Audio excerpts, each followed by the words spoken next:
நாம் இன்றைக்கு 1 கொரிந்தியர் 15ஆம் அதிகாரத்தை துவங்கவிருக்கிறோம். இது எனக்கு மிகவும் பிடித்த வேத பகுதிகளில் ஒரு பகுதி. இந்த 1 கொரிந்தியர் 15ஆம் அதிகாரம் அப்போஸ்தலனாகிய பவுல் எழுதினதற்கு காரணம் என்ன? பவுல் கொரிந்து சபைக்கு நிருபத்தை எழுதும் பொழுது கொரிந்து சபையில் இருக்கிற மக்களுக்கு சில கேள்விகள் இருந்தன. ஒவ்வொரு கேள்விகளாக அவர் பரிசீலித்து வருகிறார். அப்படி பரிசீலித்து வருவதில் கடைசியாக கொரிந்து சபையில் இருக்கிற ஒரு சிலருடைய தவறுதலான நம்பிக்கை, தவறுதலான பேச்சு, அந்த பேச்சை அட்ரஸ் பண்ணுகிறதற்காகத்தான் இந்த அதிகாரம் முழுவதும் என்ன செய்கிறார்? எழுதுகிறார். இந்த அதிகாரம் முழுவதும் உயிர்த்தெழுதல் சம்பந்தப்பட்ட அதிகாரம். இயேசு கிறிஸ்துவின் உயிர்த்தெழுதல் ஒரு விசுவாசிக்கு எந்த வகையில் முக்கியத்துவம் வாய்ந்தது? இயேசு உயிர்த்தெழுந்தார் அப்படின்னு நம்ம சொல்றோமே, அந்த உயிர்த்தெழுதலுக்கும் எனக்கும் தொடர்பு இருக்கிறதா? கிறிஸ்துவின் உயிர்த்தெழுதலுக்கும் சபைக்கும் என்ன தொடர்பு இருக்கிறது? கிறிஸ்துவின் உயிர்த்தெழுதலுக்கும் ஒரு தனி மனிதன், விசுவாசியா இருக்கக்கூடிய ஒரு தனி மனிதன், தனி மனுஷி, அவங்களுக்கும் தொடர்பு இருக்கிறதா?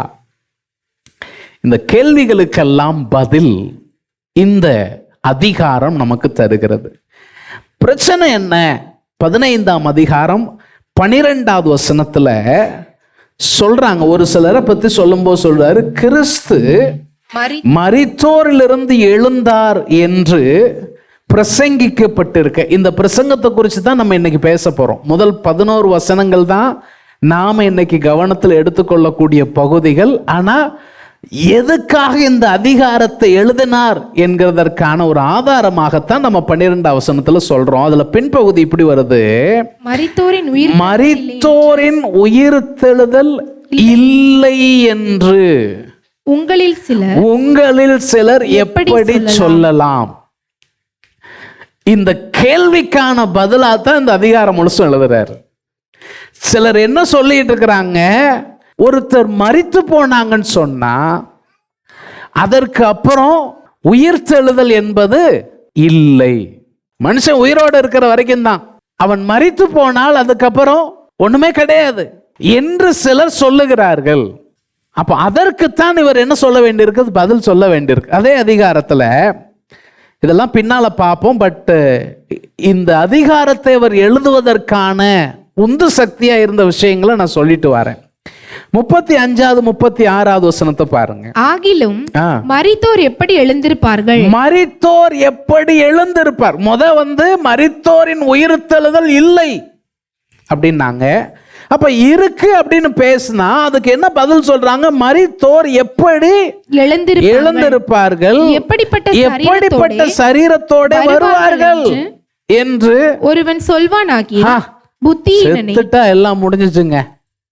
செத்ததுக்கு அப்புறம் எப்படி உயிரோட வரும்? இந்த ஜாம்பியா என்னமோ சொல்றாங்களே, ஜாம்பியா. ஜாம்பினா என்னது? சின்ன பிள்ளைகளுக்கு தான் தெரியுது. அது எப்படி வரும்? எப்படியோ வரும். கடிக்கிறதுக்கு வருமா? ஐயோ, பாஸ்டர் சில நேரம் கடிக்கிறதுக்கும் வருவாரு. மரித்தவங்க எப்படி வருவாங்க? எப்படிப்பட்ட சரீரம் அவங்களுக்கு இருக்கும்? இதெல்லாம் அவர்களிடம் இருந்த கேள்விகள். இந்த கேள்விகளுக்கான பதிலை சொல்லும்படி தான் இந்த அதிகாரத்தை அவர் என்ன செய்றார்? எழுதுறார். சரி, இப்ப நாம இந்த அதிகாரத்துல முதல் 11 வசனங்களை கவனத்தில் எடுக்க போறோம். இந்த 11 வசனத்தினுடைய சுருக்கம் என்ன அப்படின்னா, முதல் வசனம், 2வது வசனம், 11வது வசனம் வாசிங்க. அன்றியும் சகோதரரே, முத வசனத்தை கவனிங்க.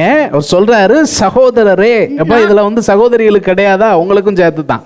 சகோதர சகோதரிகளே, நான் உங்களுக்கு உங்களுக்கு என்ன பண்ணிட்டு இருக்கிறேன்? சுவிசேஷத்தை பிரசங்கித்து கொண்டிருக்கிறேன். நான் உங்களுக்கு பிரசங்கிக்கிற சுவிசேஷத்தை மறுபடியும் உங்களுக்கு இன்னும் ஒரு தடவை நான் சொல்றேன். சுவிசேஷத்தை திரும்பவும் நான் என்ன செய்யறேன்? சொல்றேன், நீங்களும் அதை ஏற்றுக்கொண்டு நீங்க அந்த சுவிசேஷத்தை என்ன செஞ்சிருக்கிறீங்க? ஒன்னாவது சுவிசேஷத்தை நான் பிரசங்கம் பண்ணேன், அதுக்கு உங்களுடைய ரெஸ்பான்ஸ் என்னன்னு கேட்டா நீங்கள் ஏற்றுக்கொண்டீர்கள். இரண்டாவது, நீங்கள் ஏற்றுக்கொண்டது மட்டுமல்லாமல் அதில் நிலைத்திருக்கிறீர்கள். அல்லேலூயா சொல்லுங்க. நாங்கள் சுவிசேஷத்தை ஏற்றுக்கொண்டது, என்னைக்கோ ஒரு நாள் ரட்சிக்கப்பட்டேன் பாஸ்டர், போதுமா? போதாது, அந்த அனுபவத்தில் நிலைத்திருக்க வேண்டும். ஒரு ஆமென் சொல்லுங்க. இயேசு என்னை சந்தித்தார், இயேசு என்னை ரட்சித்தார், என் வாழ்க்கையை மாற்றினார், அந்த நாளில் அது நடந்துச்சு. அதுக்கப்புறம் இல்லை, இன்னைக்கும் அந்த ரட்சிப்பின் மேன்மையை அனுபவித்து கொண்டு வருகிறேன். இன்றைக்கும் அந்த விடுதலையை அனுபவித்து கொண்டு வருகிறேன். இன்றைக்கும் அதனுடைய மகிழ்ச்சி என்னை நிரப்பி கொண்டிருக்கிறது. அந்த ரட்சிப்பின் சந்தோஷத்தில் தான் நான் நிலைச்சிருக்கிறேன். அதான் அவர் சொல்றார். அப்ப சுவிசேஷத்தை நீங்கள் பெற்றுக்கொண்டது மட்டுமல்ல, நீங்கள் அந்த சுவிசேஷத்தில் நிலைத்திருக்கிறீர்கள். ஒரு ஆமென் சொல்லுங்க. அது ரொம்ப முக்கியமான விஷயம். அடுத்து என்ன சொல்றாரு பாருங்க. நான் உங்களுக்கு பிரசங்கித்த பிரகாரமாய், நானு உங்களுக்கு அதை எப்படி பிரசங்கம் பண்ணணும்னோ அதுபடியே நீங்கள் அதை கை கொண்டிருந்தால், நீங்க நிலைத்திருக்கிறது மாத்திரமல்ல, நீங்கள் தொடர்ந்து அதை கை கொண்டு இருக்கவும் வேண்டும். அப்படி இருந்தா தான் நீங்கள் ரட்சிக்கப்படுவீர்கள். ஒரு ஆமென் சொல்லுங்க. அல்லேலூயா. சுவிசேஷத்தினுடைய வேலை என்ன? சுவிசேஷம் ரட்சிக்க வேண்டும். சுவிசேஷத்துடைய செய்தியினுடைய நோக்கம் என்ன? அதை ஏற்றுக்கொள்ளுகிற வாழ்வு மாற்றப்பட வேண்டும். அதை ஏற்றுக்கொண்டவர்கள் அதில் நிலை நிற்க வேண்டும், அதை கை கொள்ள வேண்டும். எபேசியர்ல பவுல் சொல்லுவாரு, கிருபையினாலே விசுவாசத்தை கொண்டு ரட்சிக்கப்பட்டீர்கள், இது உங்களால் உண்டானது அல்ல, இது தேவனுடைய ஈவு. இந்த பகுதியில் அந்த வார்த்தைகள் எல்லாம் அவர் பயன்படுத்துகிறார். கிருபையை பயன்படுத்துகிறார், விசுவாசத்தை பயன்படுத்துகிறார், அதோடு கூட பிரயாசத்தையும் என்ன செய்கிறார்? பயன்படுத்துகிறார். இந்த வார்த்தைகள் எல்லாம் நம்ம என்ன செய்வோம்? பார்க்க போகிறோம். அதுல நிலைத்திருக்கிறது, அதை கை கொண்டிருப்பது என்பது கிருபையினால் நமக்கு கிடைக்கக்கூடிய அந்த பலனை வைத்து நாம் அதில் நிலைத்திருக்கக்கூடிய பிரயாசம் அதில் இருக்கிறது. சிலர் எஃபர்ட்லெஸ் அப்படின்னு பேசுவாங்க. எஃபர்ட்லெஸ் அப்படிங்கிறது பிப்ளிக்கல் கிடையாது. எஃபர்ட்லெஸ் என்பது வேதத்தின் படியானது கிடையாது. பவுல் சொல்றார், நான் பிரயாசப்படுகிறேன். ஒரு இடத்துல இல்ல, பல்வேறு இடங்கள்ல சொல்ற, நான் போராடி பிரயாசப்படுகிறேன். ஆனா அதை செய்கிறதற்கு எனக்கு உதவி செய்கிறது தேவ கிருபை. இன்றைக்கு அநேகருக்கு கிருபை வேண்டும், ஆனா நாங்க என்ன செய்ய மாட்டோம்? பிரயாசப்பட மாட்டோம். உலகம் எல்லாமே ஈஸியா போகணும்னு தான் என்ன செய்யுது? நினைக்கி ஈஸியா நம்ம போக முடியாது. கிருபை உனக்குள் இருக்கிறது என்று சொன்னால் நீ பிரயாசப்படுவாய். கிருபை உனக்குள்ள இருக்கிறது என்பதற்கான வெளிப்பாடே என்னன்னா, அடையாளமே என்னன்னா, ப்ரூஃபே என்னன்னா, உன்னுடைய பிரயாசம் தான். சரி, அதை நம்ம பின்னால பார்ப்போம். சரி, அப்போ இந்த 2 வசனங்களில் எங்களுடைய பிரசங்கம் 11வது வசனத்தை பாருங்க. ஆகையால் நானாகிலும் அவர்களாகிலும், இந்த இடத்துல சொல்ற அவர்கள் என்பது யாரு? அதெல்லாம் நம்ம பார்க்க போறோம். அப்போஸ்தலர்கள், மற்ற ஊழியர்கள், தரிசனம் பெற்றவர்கள், நானாகிலும் மற்ற அப்போஸ்தலர்களாகிலும் இப்படியே பிரசங்கம் பண்ணிட்டு வரோம். நீங்களும் இப்படியே விசுவாசிச்சு இருக்கிறீங்க. என்னது இப்படி அப்படி அப்படியே சொல்றாரு? என்னது எதை அப்படின்னு கேட்டா அதை பத்தி தான் 3வது வசனத்திலிருந்து 5வது வசனம் வரைக்கும் சொல்றாரு. நான் அடைந்ததும் உங்களுக்கு பிரதானமாக ஒப்புவித்ததும் என்னவென்றால், இந்த மாதிரியான வார்த்தையை பவுல் வேறு சில இடங்களிலும் பயன்படுத்தி இருக்கிறார். உதாரணத்துக்கு 1 கொரிந்தியர் 11 அந்த கர்த்தருடைய பந்தி அதை குறித்து பேசும்போது அங்கே இதே வார்த்தை, நான் உங்களுக்கு பிரதானமாக ஒப்பு கொடுத்தது, நான் அடைந்தது அப்படிங்கிறத சொல்லியிருக்கிறார். என்னவென்றால் கிறிஸ்துவானவர், இதுதான் நீங்க கவனிக்கணும், இதுதான் சுவிசேஷம். சுவிசேஷத்தின் செய்தி என்ன? சுவிசேஷத்தின் சாராம்சம் என்ன? நீங்க இயேசுநாதர்கிட்ட வந்துட்டீங்கன்னா உங்க கஷ்டகாலம் நீங்கிரும். நீங்க இயேசு கிறிஸ்து வந்துட்டீங்கன்னா நீங்க குடிசை வீட்டில் இருந்தீங்கன்னா கார வீட்டுக்கும் மாடி வீட்டுக்கும் பங்களாவுக்கும் போயிடுவீங்க. நீங்க சைக்கிளில் வந்தீங்கன்னா நீங்க கார்லையும் ராக்கெட்லையும் போவீங்க. ராக்கெட்டில் போக முடியாதோ? ரெடி பண்ணிட்டு இருக்கிறாங்க. எலான் மஸ்க் சொல்லியிருக்கிறாரு, அமெரிக்கால இருந்து புது தில்லிக்கு 40 நிமிஷத்துல வந்துடலாமா. எவ்வளவு நேரத்துல? 40 நிமிஷத்துல வந்துடலாமா. இன்னைக்கு 19 மணி நேரம் ஆகிக்கிட்டு இருக்கு. டைரக்டா போனா 18-19 மணி நேரம் சொல்றாங்க. எங்கேயாவது மாறி போனாங்கன்னா 20-22 மணி நேரம் ஆகுது. கிட்டத்தட்ட ஒரு நாள் டிராவல். சொல்றாரு எவ்வளவு நேரத்துல பண்ணிடலாம்? 40 நிமிஷம். உலகம் அவ்வளவு வேகமா என்ன செஞ்சிட்டு இருக்கு? மாறிட்டு இருக்கு. அப்ப நீங்க இயேசுநாதர்கிட்ட வந்துட்டீங்கன்னா இதெல்லாம் என்ன செஞ்சிடும்? கிடைச்சிரும். அது உள்ள சுவிசேஷம். சுவிசேஷத்தின் செய்தி அது கிடையாது. சுவிசேஷத்தின் செய்தி என்ன? கிறிஸ்துவானவர் வேத வாக்கியங்களின்படி, எல்லாரும் சொல்லுங்க, எதுபடி? வேத வாக்கியங்களின்படி நமது பாவங்களுக்காக மரித்து. யாரு பாவம்? நமது பாவங்களுக்காக மரித்தார். இதுதான் சுவிசேஷத்தின் முதல் செய்தி. சுவிசேஷம்னா என்னங்க? சுவிசேஷம்னா நல்ல செய்தி. என்ன செய்தி? நல்ல செய்தி. அந்த நல்ல செய்தி என்னது? உங்க பாவத்துக்காக இயேசு மரித்தார். நீங்க பெற வேண்டிய தண்டனையை இயேசு சிலுவையிலே அனுபவித்தார். நீங்க தண்டனையை அனுபவிக்க வேண்டிய அவசியம் இல்லை. நீங்க பாடுபட வேண்டிய அவசியம் இல்லை. அது என்ன பாவம்? கர்ம பாவம், பூர்வ பாவம், அந்த பாவம், இந்த பாவம், பாவ சாபம் எங்க குடும்பத்திலிருந்து தொன்று தொட்டு வரும். ஒரு விளம்பர சொல்லுவாங்க, தொன்று தொட்டு வரும் தொடரும் பட்டு பாரம்பரியம் அப்படிங்கிற மாதிரி. இந்த பாரம்பரியம் தொடர வேண்டியதில்லை.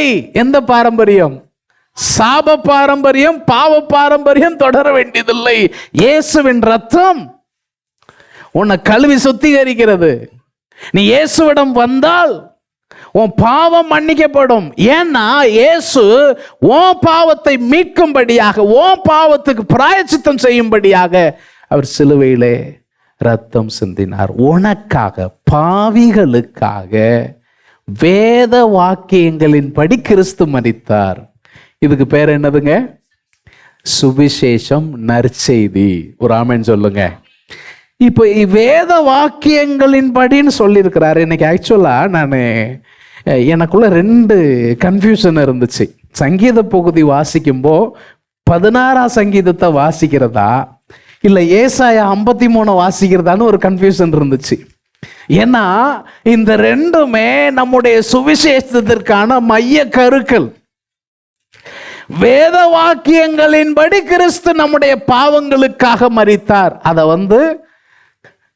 ஏசாயா 53 எப்படி அழகா சொல்லி வச்சிருக்கிறாங்க பாருங்க. ஏசாயா தீர்க்கதரிசி இயேசு கிறிஸ்து பூமிக்கு வருவதற்கு 600 ஆண்டுகளுக்கு முன்பதாக இயேசு எப்படி மரிக்க போகிறார் என்பதை என்ன செஞ்சிருக்கிறார்? எழுதி வச்சிருக்கிறார். ஏசாயா 53 4 முதல் 6 வரைக்கும் பாருங்க. மெய்யாகவே அவர் நம்முடைய பாடுகளை ஏற்றுக்கொண்டு நம்முடைய துக்கங்களை சுமந்தார். நாமோ அவர் தேவனால் அடிபட்டு பாதிக்கப்பட்டு. இந்த 4வது வசனத்துல என்ன சொல்றாங்க பாருங்க. பாடுகளும் துக்கங்களும் நம்முடையவைகள். அப்படித்தானே சொல்லியிருக்கு. நம்முடைய பாடுகள், நம்முடைய துக்கங்கள் அவர் ஏற்றுக்கொண்டார். அதுல பின்பகுதியில் சொல்லியிருக்கு, ஆண்டவரை குறித்து சொல்லும் போது வாதிக்கப்பட்டார், சிறுமைப்பட்டார். அப்போ நம்முடைய பாடுகள், நம்முடைய துக்கங்கள் தான் நம்முடைய வாதைகளாக, நம்முடைய சிறுமைகளாக இருக்க வேண்டியவை. அது இயேசு நமக்காக சிலுவையில் சுமந்தார். இது நற்செய்தி. இது என்ன செய்தி? என்னுடைய பாடு, என்னுடைய துக்கம். 5வது வசனத்தை பாருங்க. நம்முடைய மீறுதல்களின் நிமித்தம். இந்த முந்தின வசனத்துல நம்ம சொன்னோம் பாருங்க, பாடு, துக்கம், அடிபடுறது, வாதிக்கப்படுறது, சிறுமைப்படுறது, இதுக்கெல்லாம் என்ன காரணங்க? 5வது வசனம் சொல்லுது, நம்முடைய மீறுதல்கள். இதுதான் காரணம். நம்ம பாடுக்கு, நம்ம காயங்களுக்கு, நம்ம துக்கங்களுக்கு, நம்ம வருத்தங்களுக்கு, நம்ம அடிபடுறதுக்கு, நம்ம சிரமப்படுறதுக்கு யாரோ காரணம்னு என்ன செய்யக்கூடாது, சொல்லக்கூடாது. அவங்க அப்படி பண்ணிட்டாங்க, இல்லைன்னா நான் எங்கேயோ இருந்திருப்பேன், சொல்லக்கூடாது. நம்முடைய மீறுதல், சொல்லுங்க, நம்முடைய மீறுதலின் நிமித்தம் அவர் காயப்பட்டு. மீறுதல்னா என்னது? மீறுதல்னா என்னது? ஆமா, எதை செய்யணுங்கிறது நமக்கு தெரியும், தெரிஞ்சும் அதை நம்ம என்ன செய்வோம்? செய்யாம இருக்கிறதுக்கு பேரு என்னது? மீறுதல். அப்புறம் சொல்றாரு, நம்முடைய அக்கிரமங்கள். அக்கிரமம்னா என்னது? ஆமா, ஒழுங்கு இல்லாம நடக்கிற எல்லாமே கிரமம், அக்கிரமம். ஆங்கிலத்தில் இனீக்விட்டி அப்படின்னு சொல்றாங்க. இனீக்விட்டி அப்படிங்கிறாங்க. இனீக்விட்டி அப்படிங்கிற வார்த்தையில 2 வார்த்தைகள் இருக்கு. Equity, equity. அது சமநிலைமை, நேர்மை, ப்ராப்பர். அதுக்கு ஆப்போசிட் நேர்மையின்மை, ஒழுங்கின்மை, கிரமமின்மை, சமநிலை தவறுதல். அதுக்கு பேர் என்னதான்? அக்கிரமம். எதுக்குங்க நான் அவர் அடிபட்டாரு? என்னுடைய மீறுதல், என்னுடைய அக்கிரமம். அப்புறம் சொல்றாரு, நமக்கு சமாதானத்தை உண்டு பண்ணும் ஆக்கினை அவர் மேல் வந்தது. பாத்தீங்களா? உண்மையிலே நமக்கு சமாதானம் இருக்கக்கூடாது. பைபிள்ல ஒரு வசனம் இருக்கு, துன்மார்க்கருக்கு சமாதானம் இல்லை. யாருக்கு? துன்மார்க்கர். துன்மார்க்கர்னா யாரு? துன்மார்க்கர்னா யாரு? யாரோ ஒருத்தருங்க, நாங்கெல்லாம் கிடையாது. மார்க்கம் அப்படின்னா வழி இல்லையா? மார்க்கம்னா வழி. மார்க்கர் அப்படின்னா, ஆமா, நாங்க கடையில வாங்குற மார்க்கர். நம்ம தமிழ் இங்கிலீஷும் சேர்த்து படிக்கிறதுனால குழப்பமா இருக்கு. அந்த மார்க்கத்தை பின்பற்றுகிறவர்கள், அந்த வழியை பின்பற்றுகிறவர்கள். துன்மார்க்கர் சன்மார்க்கர். சன்மார்க்கர் நல்ல வழியை பின்பற்றுகிறவங்க, துன்மார்க்கர் கெட்ட வழியை பின்பற்றுறவங்க. அப்ப கெட்ட வழியை பின்பற்றுகிறவங்க என்ன இல்லையா? சமாதானம் இல்லை. இந்த 53ல 4லையும் 5லையும் நமக்கு பிடிக்காத சில வார்த்தைகள் இருக்கு, பாத்தீங்களா? அந்த வார்த்தைகளை நீங்க பாருங்களேன். பாடுகள், துக்கங்கள், அடி, வாதை, சிறுமை. 5வது வசனத்துல காயம், நொறுக்கப்படுதல், ஆக்கினை. ஆக்கினைனா என்னது? தண்டனை, தண்டனை. இது எல்லாம் நம்முடையது. ஒரு ஆமென் சொல்லுங்க. ஆனா இது எல்லாம் நமக்கு நாம முறையா அனுபவிக்க வேண்டிய இந்த கான்சிக்வன்சஸ், இந்த விளைவுகளை கிறிஸ்து இயேசு சிலுவையில் நமக்காக சுமந்தார். அதுக்கு பேர் தான் என்னதுங்க? சுவிசேஷம். சுவிசேஷம். 6வது வசனத்தை என்ன சொல்றாரு பாருங்க. நாம் எல்லாரும் நாம எல்லாரும் ஆடுகளைப் போல வழி தப்பி திரிந்து, எது மாதிரி? ஆடுகளை போல வழி தப்பி திரிந்து வழி தப்பி போயிட்டோம், திரிந்தோம். அவன் தன் தன் வழியிலே போனோம். நம்முடைய மாம்சமும் நம்முடைய மனசும் விரும்புகிறவைகளை செய்து சுபாவத்தினாலே கோபாக்கினையின் பிள்ளைகளாய் இருந்தோம் அப்படின்னு பவுல் எபேசியர்ல சொல்றார். அப்படிதான் நம்ம இருந்தோம். கர்த்தரோ ராமன் சொல்லுங்க. அந்த வார்த்தை ரொம்ப முக்கியமான வார்த்தை. யாரு? கர்த்தரோ, இயேசுவோ, ஆண்டவரோ அதை என் மேல சுமத்தாம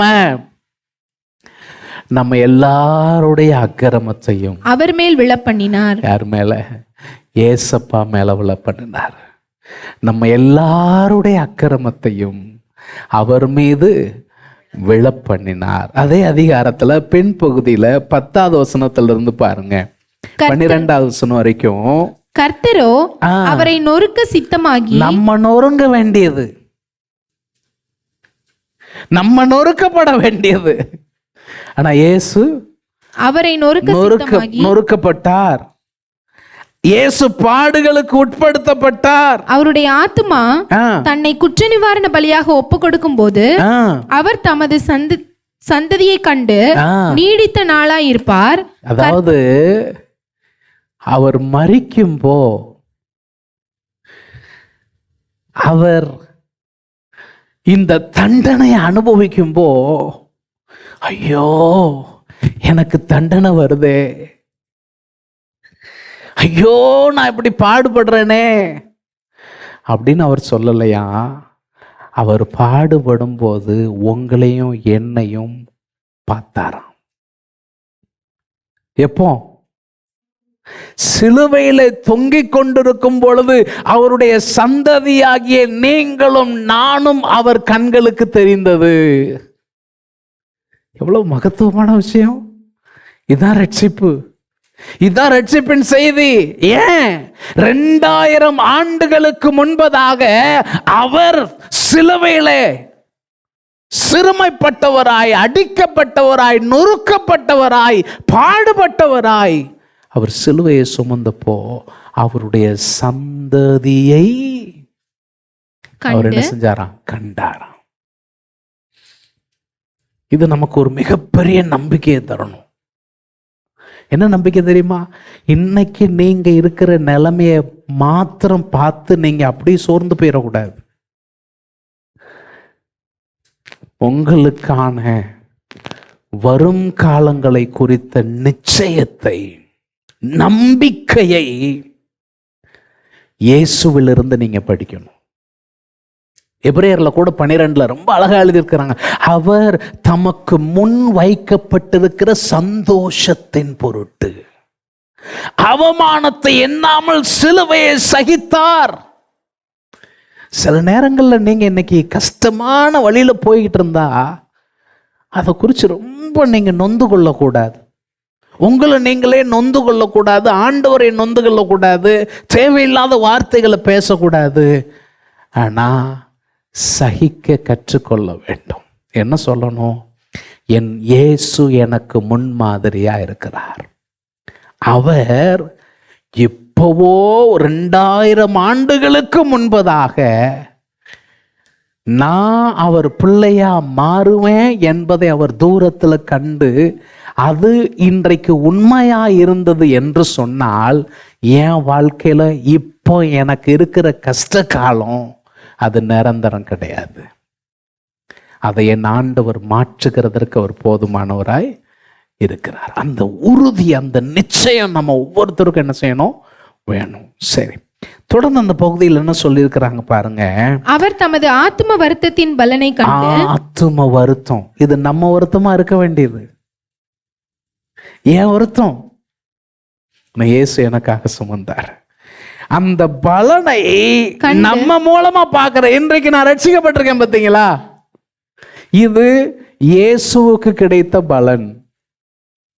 ஒரு பக்கத்துல பார்த்து சொல்லுங்க, நீங்க அவருடைய ஆத்தும வருத்தத்தின் பலன். பலன்னா என்னது? நமக்கு பலன் ரொம்ப பிடிக்கும்ல. வசனம் சொல்லுது, நான் உனக்கு கேடகமும் உனக்கு மகா பெரிய பலனுமா இருக்கிறேன். ஆமா, கொண்டாங்க கொண்டாங்க, எனக்கு என்ன வேணும்? பலன் வேண்டும்.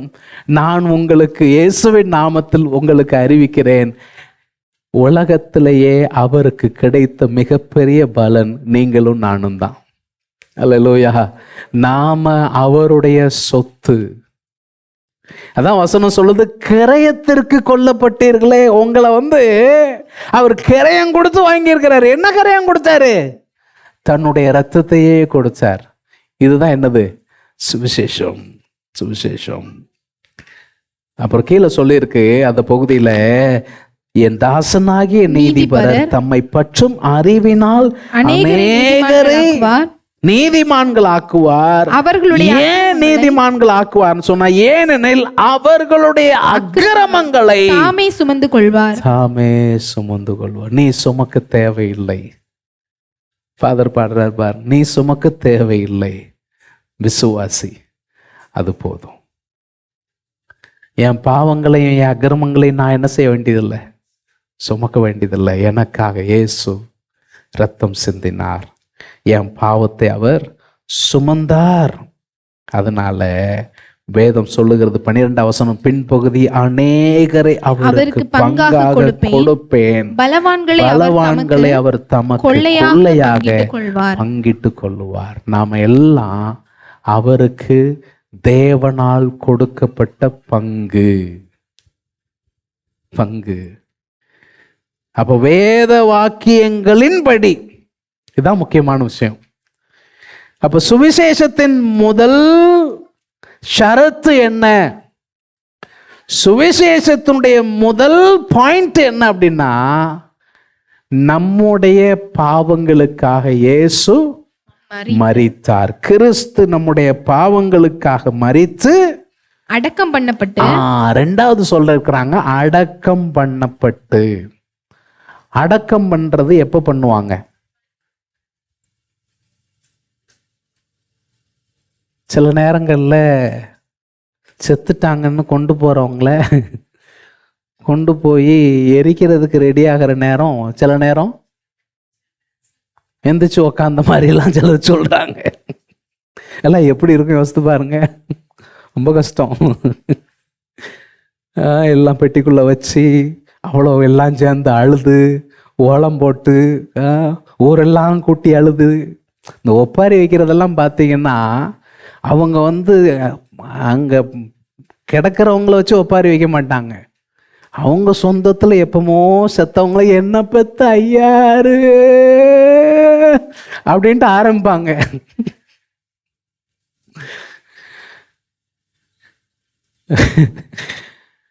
அடக்கம் பண்றதுன்னா என்னன்னா, ஒரு நபர் மரித்து போய்விட்டார் என்பதை உறுதிப்படுத்தினாதான் என்ன பண்ணுவாங்க?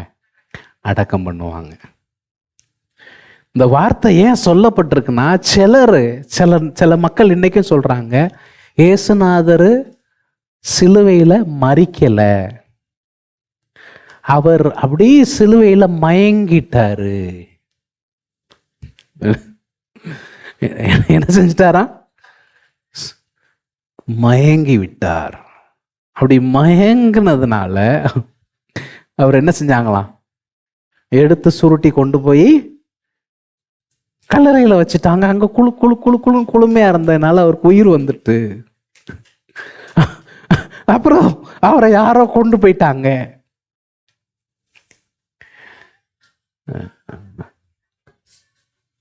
ஆயாவா இல்லையா? ஆனா இதை தெளிவு, இயேசு மரித்ததை உறுதிப்படுத்தும் விதமாகத்தான் அவருக்கு அவர்கள் செய்த அடக்கம். இது எல்லாமே வேதத்துல சான்றாக, நிரூபணமாக, பல்வேறு சாட்சியங்களின் மூலமாக சொல்லப்பட்ட உண்மையா இருக்கிறது. அப்ப அடக்கம் பண்ணப்படுகிறது என்பது எதை சொல்லுகிறது? மரணத்தை உறுதிப்படுத்தும் செயல்.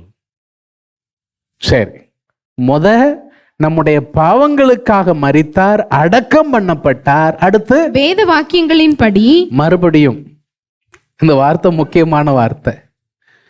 வேத வாக்கியங்களின்படி நமக்காக மரித்தார், வேத வாக்கியங்களின்படி நமக்காக மூன்றாம் நாளில் உயிர்த்தெழுந்தார். இதை நம்ம நிறைய பேசலாம். பழைய ஏற்பாட்டில் சரியா மூன்றாவது நாளில் அவர் உயிர்த்தெழுந்தார் அப்படின்னு சொல்லுகிறதற்கு பல்வேறு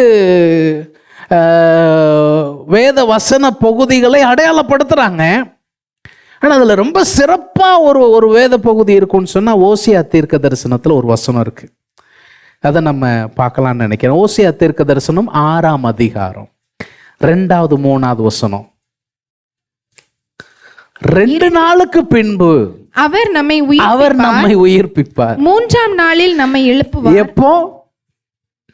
2 நாளைக்கு அப்புறம் அவர் நம்மளை என்ன செய்வாராம்? உயிர்ப்பிப்பார். 3ஆம் நாளில் அவர் நம்மை எழுப்புவார். அப்பொழுது நாம் அவருடைய சமூகத்தில் பிழைத்திருப்போம். எளிமையா சொல்லுவதென்றால், உயிர்த்தெழுதல் தான் இன்றைக்கு என்னுடைய கிறிஸ்தவ வாழ்வில் நிலைத்திருப்பதற்கு சான்றாக அமைந்த விஷயம். உயிர்த்தெழுதல் இல்லை என்றால் கிறிஸ்தவம் இல்லை. உயிர்த்தெழுதல் இல்லை என்றால் கிறிஸ்தவ வாழ்வு என்பது இல்லை. உயிர்த்தெழுதல் இல்லை என்றால் விசுவாச வாழ்வு என்பது இல்லை. இந்த வசனத்துல வர்ற வார்த்தைகளை பாருங்க, எனக்கு ரொம்ப பிடிச்ச வார்த்தைகள். நம்மை உயிர்ப்பிப்பார். நம்மை பவுல் எழுதுறாரு, பாவங்களிலும் அக்கிரமங்களிலும் மரித்தவர்களாய் இருந்த உங்களை அவர் என்ன செஞ்சார்? உயிர்ப்பித்தார். நம்மை உயிர்ப்பிப்பார், நம்மை எழுப்புவார். அவர் என்னை உயிர்ப்பித்தார். பாவத்தில் கிடந்த, அக்கிரமத்தில் கிடந்த, மரித்து போயிருந்த என்னை அவர் உயிர்ப்பித்தார். அவர் என்னை எழுப்பினார். இன்றைக்கு நான் அவர் சமூகத்தில் பிழைத்திருக்கிறேன். நான் சொல்லட்டுமா? கிறிஸ்தவ வாழ்வு அவர் சமூகத்தில் வாழ்கிற வாழ்வு. பிரியமானவர்களே, அவர் சமூகங்கிறது நம்ம சர்ச்சுக்கு வர நேரம் மாத்திரம் கிடையாது. அவர் சமூகம் எப்பொழுதும் நமக்கு இருக்கிறது. நீங்க எங்க இருந்தாலும் அவர் சமூகத்தை உணர்கிறவர்களாய், அவருடைய சமூகத்தில் வாழ்கிறவர்களாய், அவருடைய சமூகத்தில் பிழைக்கிறவர்களாய் இருக்க வேண்டும் என்பதற்காக வேத வாக்கியங்களின் படி அவர் உயிர்த்தெழுந்தார். அல்லேலூயா. இப்போ புதிய ஏற்பாட்டில் இயேசு சொன்ன பல்வேறு முன் அறிவிப்புகள், நம்ம இதை பேசணும்னா ரொம்ப பேசலாம், அநேக விஷயங்கள் பேசலாம். 1-2 வசனங்கள் மாத்திரம் நாம் சொல்லுவது நலமாக இருக்கும்னு நினைக்கிறேன். நான் இன்னைக்கு 11 வசனத்தை எப்படியாவது முடிக்கணும்னு நினச்சேன், முயற்சி செய்கிறேன். இப்போ ஒரே ஒரு உதாரணம் சுவிசேஷங்கள் வந்து சொல்லுவோம்னா, யோவான் சுவிசேஷம் 2ஆம் அதிகாரம் 19 முதல் 22 வரைக்கும் உள்ள வசனம். இது நமக்கு தெரிஞ்ச உதாரணம், நான் இதை சொல்றேன். இயேசு அவர்களுக்கு பிரதியுத்தரமாக, இயேசு இடத்துல இந்த அதிகாரிகள்லாம் வந்து கேட்கறாங்க, நீர் என்ன அதிகாரத்துல இதை செய்றீர் அப்படிங்கிற ஒரு கேள்வி கேட்கறாங்க. அதுக்கு ஒரு அடையாளத்தை நீர் கொடுக்கணும் அப்படின்னு ஒரு கேள்வி கேட்கறாங்க. அப்ப அடையாளம் கொடுக்கணும்னு சொல்லும்போது இவர் சொல்றாரு, இந்த ஆலயத்தை இடித்து போடுங்கள். இது எங்க வச்சு பேசுறாருன்னா தேவாலயத்துல வச்சு பேசுறாரு. தேவாலயத்துல வச்சு பேசுறாரு. என்ன சொல்றாரு? இந்த ஆலயத்தை இடித்து போடுங்கள். அப்ப அவங்க எதை நினைப்பாங்க? இப்போ நான் இங்க இருக்கிறேன், இங்க இருந்துட்டு சொல்றேன் இந்த ஆலயத்தை இடித்து போடுங்கள் அப்படின்னா என்ன அர்த்தம்? பாஸ்டர் என்ன சொல்றாரு? ஏதோ வேற ஏதோ பில்டிங் பிளான் வச்சிருக்கிறாரு போல, இதை இடிச்சிட்டு பெருசா கட்டலாம் இது பிளான் பண்றாரு போல, அதனால இடிச்சு போடுங்கன்னு சொல்றாரு. இந்த ஆலயத்தை இடித்து போடுங்கள். 3 நாளைக்குள்ள இதை எழுப்புவேன். எத்தனை நாளைக்குள்ள? 3 நாளைக்குள்ள இதை எழுப்புவேன் என்றார். எழுப்புவேன் அப்படிங்கிறாரு. அப்பொழுது யூதர்கள் கேட்காங்க, இந்த ஆலயத்தை கட்ட யோ மண்டையில ஏதாவது இருக்கா உமக்கு? இந்த ஆலயத்தை கட்டுறதுக்கு 46 வருஷம் சென்றதே. 46 வருஷம் கட்டியிருக்காங்க. ஒரு வருஷமா 2 வருஷமா 46 வருஷம் கட்டி இருக்கிறாங்க. நீர் இதை 3 நாளைக்குள்ளே நீர் என்ன சொல்றாரு? எத்தனை நாள்? 3 நாளைக்குள்ள எழுப்புவீரோ? இப்ப இடிக்கிறதுக்கே நான் கெட்டுறதுக்கு 46 நாள் ஆச்சுன்னா இடிக்கிறதுக்கு எவ்வளவு நாள் ஆகும்? அவ்வளவு நாள் ஆகாது, 46 வருஷம் ஆகாது. ஆனாலும் 3 நாளைக்குள்ள இடிச்சிட முடியுமா? இன்னைக்கு வேற மெட்டீரியல்லாம் வந்துருச்சு. இந்த போர்ல எல்லாம் பார்த்தீங்கன்னா, போர் காட்சிகளை டிவியில காட்டும் போது பெரிய பில்டிங்கா இருக்கு, ஒரே ஒரு குண்டு அப்படி ஒண்ணுமில்லாம போயிருது. ஆனா சில பில்டிங்குகளை பில்டர்ஸை இடிக்கிறாங்க. அவங்க என்ன செய்யறாங்கன்னா, அதுக்கு அதுக்குன்னு சில வெடிகளை வச்சிருக்கிறாங்க. அது எல்லாம் செட் பண்ணி பக்கத்தில் இருக்கிற எல்லாருக்கும் ஒரு எச்சரிப்பு கொடுத்துட்டு ஒரு பட்டனை அழுத்தினா மேல இருந்து கீழே வரைக்கும் அப்படி இந்த சீட்டு கட்டை இறங்குற மாதிரி இப்போ உங்க சொல்றாங்க 46 வருஷம் ஆயிடுச்சப்பா, இது எப்படி 3 நாளைக்குள்ள எழுப்புவீரோ? 21 வசனம் முக்கியமான வசனம்.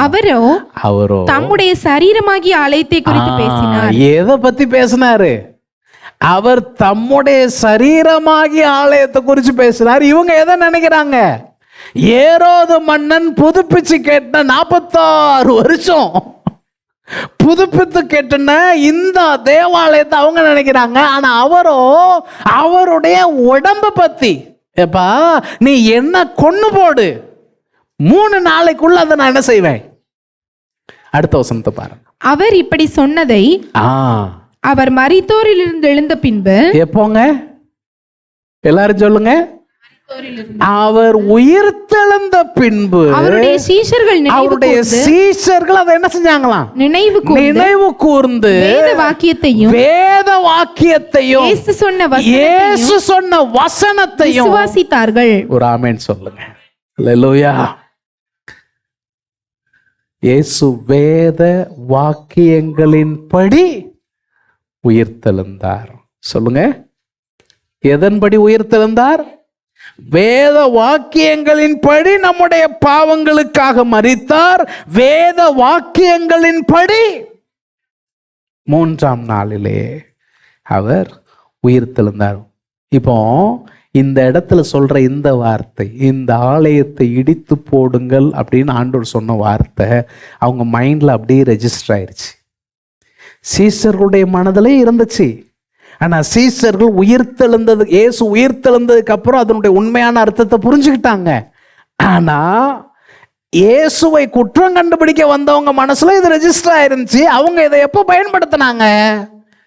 இயேசுவை கொண்டு போய் விசாரிக்கும் போது பயன்படுத்தினாங்க. எங்க சொல்லியிருக்கிறாங்க? 3-4 சுவிசேஷத்துல இந்த வார்த்தை வரதை நீங்க பார்க்க முடியும். ஒரு வசன பகுதியை வேணா நம்ம வாசிக்கலாம். மார்க்கு சுவிசேஷம் 14ஆம் அதிகாரம் 57வது வசனம். அப்பொழுது சிலர் எழுந்து, கைவேலையாகி இந்த தேவாலயத்தை நான் இடித்து போட்டு. பாருங்க எப்படி சொல்லியிருக்காங்க பாருங்க. ஆண்டவர் அப்படிலாம் சொல்லல, இந்த ஆலயத்தை அப்படின்னு தான் சொன்னாரு. பொதுவாகவே ஒருத்தர் பேசுறது இன்னொருத்தர் எடுத்து சொல்லும் போது அவங்க சொன்னதை மாத்திரம் என்ன செய்ய மாட்டாங்க, சொல்ல மாட்டாங்க. ஒன்று அவங்க சொன்னதுல கொஞ்சத்தை எடுத்துருவாங்க, இல்லை அவங்க சொன்னதுல நிறையா சேர்த்துருவாங்க. சொன்னது மாத்திரம் அப்படியே டிட்டோவா சொல்ல முடியாது. என்ன சொல்றாங்க பாருங்க, கைவேலையாகி இந்த தேவாலயத்தை நான் இடித்து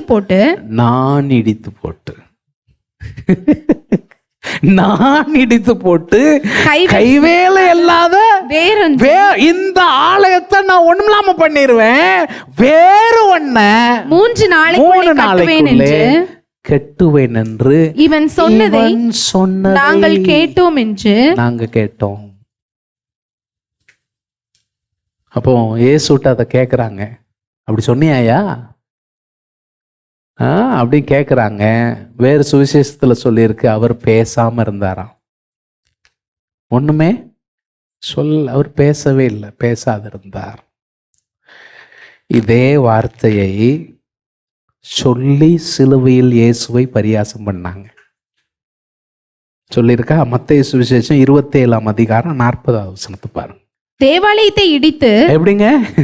தேவாலயத்தை இடித்து 3 நாளைக்குள்ளே கட்டுகிறவனே, உன்னை நீயே ரட்சித்துக் கொள். உன்னை நீயே ஒன்ன சரி பண்றக்கு வழிய பாரியா. நீ தேவாலயத்தை இடிக்க வேண்டாம், 3 நாள்ல கட்ட வேண்டாம், அந்த சிலுவையில இருந்து இறங்கி வா. பெருசா பேசி செய்க வந்த ஆளு.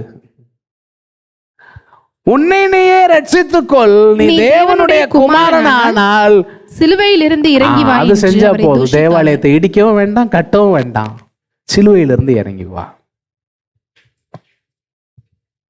இயேசு கிறிஸ்து தம்முடைய பாடு மரணம் குறித்து நான் இதோட முடிச்சிடுறேன். மிதம் உள்ளது நம்ம அடுத்த வாரத்தில் நம்ம பார்க்கலாம். தம்முடைய பாடு மரணங்களை குறித்து, அதை தொடர்ந்து நடக்கக்கூடிய விஷயங்களை குறித்து அவர் முன் அறிவித்துக்கிட்டே தான் இருந்தார், சொல்லாமல் இல்லை. நிறைய வசனங்கள் நம்ம சொல்ல முடியும். ஒரே ஒரு சுவிசேஷத்திலிருந்து மாத்திரம் 1-2 வசனங்களை நம்ம சொல்லிட்டு நம்ம நிறைவு செஞ்சிடலாம். மார்க்கு சுவிசேஷம் 8ஆம் அதிகாரம் 31வது வசனத்தை பாருங்க. அல்லாமலும் மனுஷகுமாரன், எல்லாரும் இதை நல்லா கவனிக்கணும். நம்மளை சேர்ந்த ஒருத்தங்க ஒரு காரியத்தை, அதாவது ரொம்ப கஷ்டமா இருக்கக்கூடிய ஒரு காரியத்தை ஒரு தடவை சொன்னாலே நம்ம மனசுல பதிஞ்சிரும்.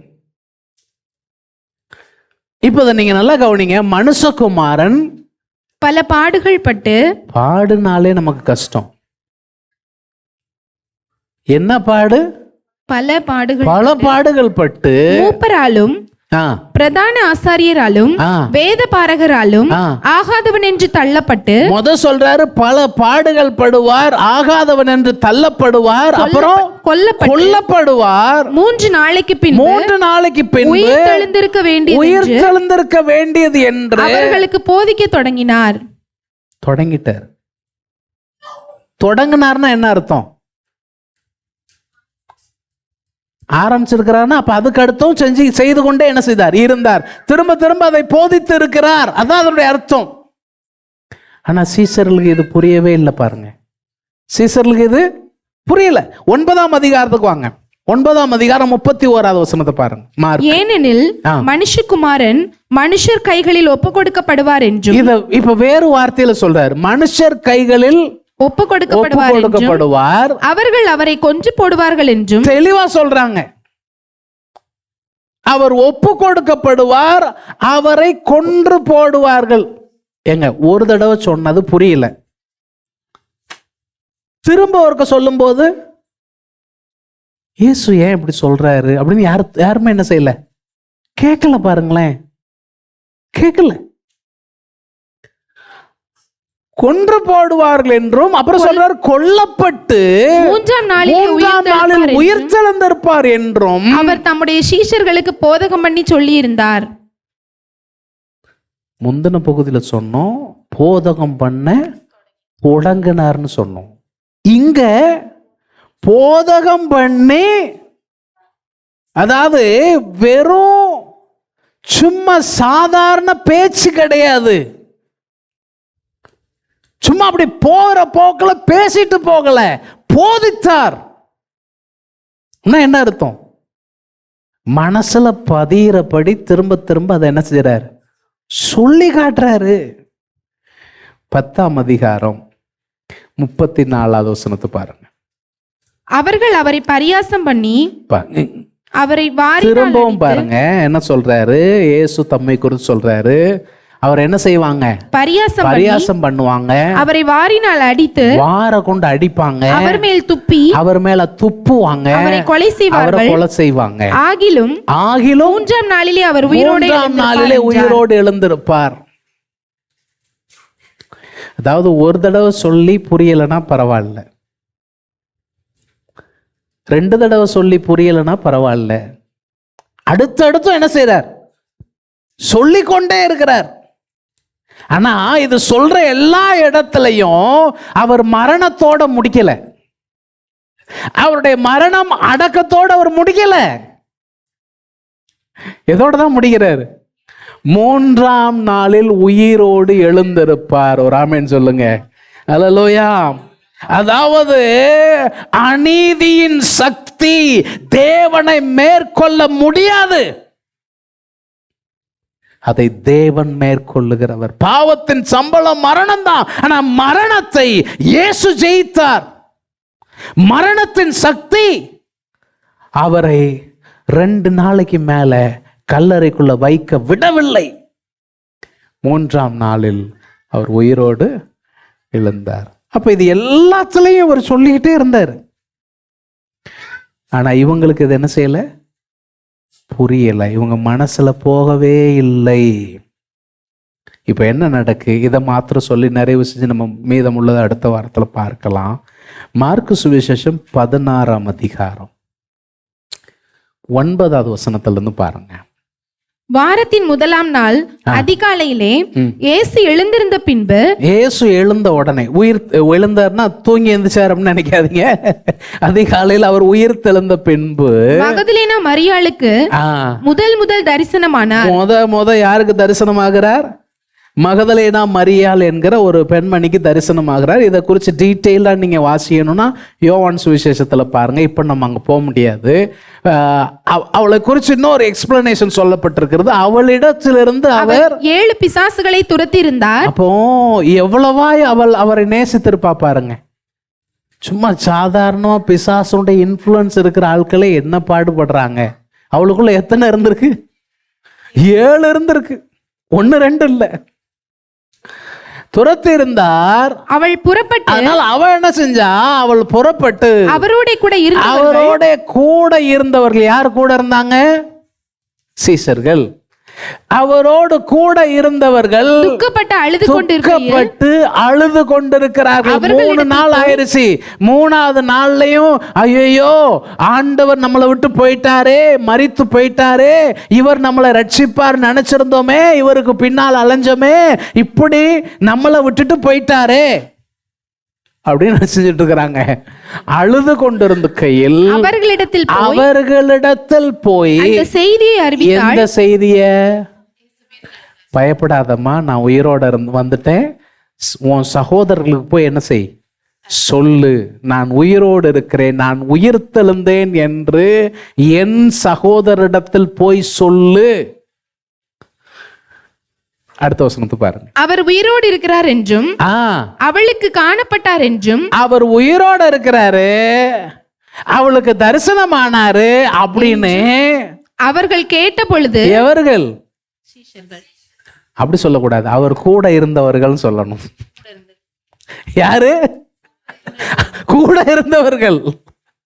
அவருடைய சீஷர்கள். கேட்டப்ப என்ன செய்யல? நம்பவில்லை. அப்புறம் அதன் பின்பு அவர்களில் 2 பேர் ஒரு கிராமத்துக்கு நடந்து போய், இது வந்து எம்மாவூர் சீஷர்களுடைய சம்பவத்தை சொல்லியிருக்கு. லூக்கா 24 ரொம்ப விவரமா சொல்லியிருக்கிறாங்க.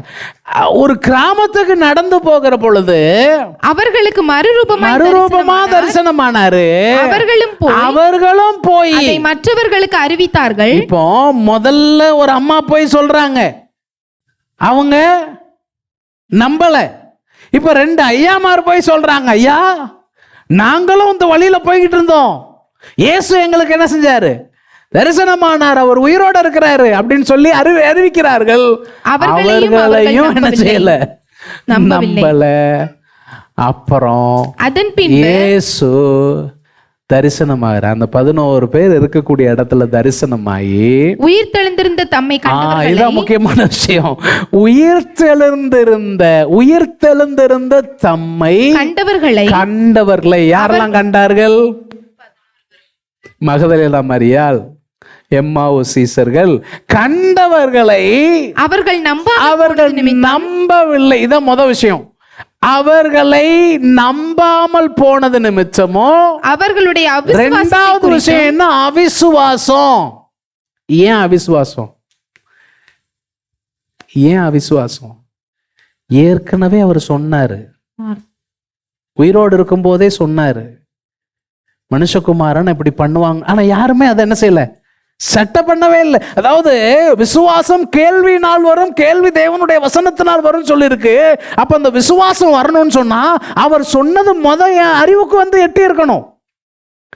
அவர் சொன்னது என் அறிவுக்கு எட்டி இருந்தாதான் அதை நான் நம்ப முடியும். நம்பல, விசுவாசம் இல்ல. இருதய கடினம். ஏன் விசுவாசம் இல்லைன்னு கேட்டா இருதய கடினம். ஏங்க, ஒரு தடவை சொன்னா பரவாயில்ல, 2 தடவை சொன்னா பரவாயில்ல, 3 தடவை, பல தடவை அவர் சொல்லியும் அவங்களுக்கு அது புரியவே இல்லைன்னா அதுக்கு காரணம் என்ன? இருதய கடினம். இன்னைக்கு இந்த இடத்துல நான் நிறைவு செய்ய விரும்புறேன். உங்களுக்கு ஆண்டவர் 1000 தடவை சொன்னாலும் உங்களுக்குள்ள போகணும்னு சொன்னா உங்க இருதயம் கடினமா இருந்தா போகாது. எப்படி? இருதயம் கடினமா இருந்தா போகாது. திரும்ப திரும்ப சொல்லுவாரு, பார்த்த வசனம் தானங்க, பழகின வசனம் தானங்க, அடிக்கடி படிச்ச வசனம் தானங்க, ஆனா அதனுடைய செய்தி ஒண்ணு சேராது. காரணம் என்ன? இருதய கடினம். இருதய கடினம். முழங்கால் படிடுவோம். சுவிசேஷத்தின் செய்தி வேத வாக்கியங்களின்படி இயேசு எனக்காக மரித்தார், அடக்கம் பண்ணப்பட்டார். வேத வாக்கியங்களின்படி இயேசு எனக்காக உயிர்த்தெழுந்தார். சீசர்களுக்கு அவர் பல முறை அதை சொல்லியிருந்தார். ஆனால் அவர்களால் நம்ப முடியவில்லை, விசுவாசிக்க முடியவில்லை. காரணம், அவருடைய இருதயம் கடினப்பட்டு இருந்தது. பிரியமான கர்த்தருடைய பிள்ளையே, ஒருவேளை இன்றைக்கு கர்த்தருடைய வழியை முழுமையாய் நீ அறிய முடியாதபடிக்கு தடைப்பட்டு இருக்கிறதற்கு காரணம் உன் இருதய கடினமா இருக்குமோ? உன் இருதயத்தை சோதிச்சு பாப்பியா? ஆண்டவரே, என்னை உமக்கு அர்ப்பணிக்கிறேன். கல்லான இருதயத்தை எடுத்து போட்டு சதையான இருதயத்தை ஒண்ணுல வைப்பேன் என்று சொன்னவரே, என் இருதய கடினத்திற்கு விலக்கி என்னை காத்து கொள்ள எனக்கு உதவி செய்யும். அன்பின் ஆண்டவரே, உம்முடைய நற்செய்திக்காக நன்றி. எங்கள் பாவங்களுக்காக நீர் மரித்தே, உமக்கு நன்றி. நாங்கள் வாழ்ந்திருக்கும்படியா எங்களுக்காக உயிர்த்தெழுந்தீர், உமக்கு நன்றி. உம்முடைய உயிர்த்தெழுதலின் மேன்மையை தொடர்ந்து காணும்படியாக எங்கள் கண்களை திறந்தருளும். உம்முடைய பிள்ளைகளை ஆசீர்வதித்து அனுப்பும். மீட்பர் இயேசுவின் நாமத்தில் பிதாவே, ஆமென், ஆமென்.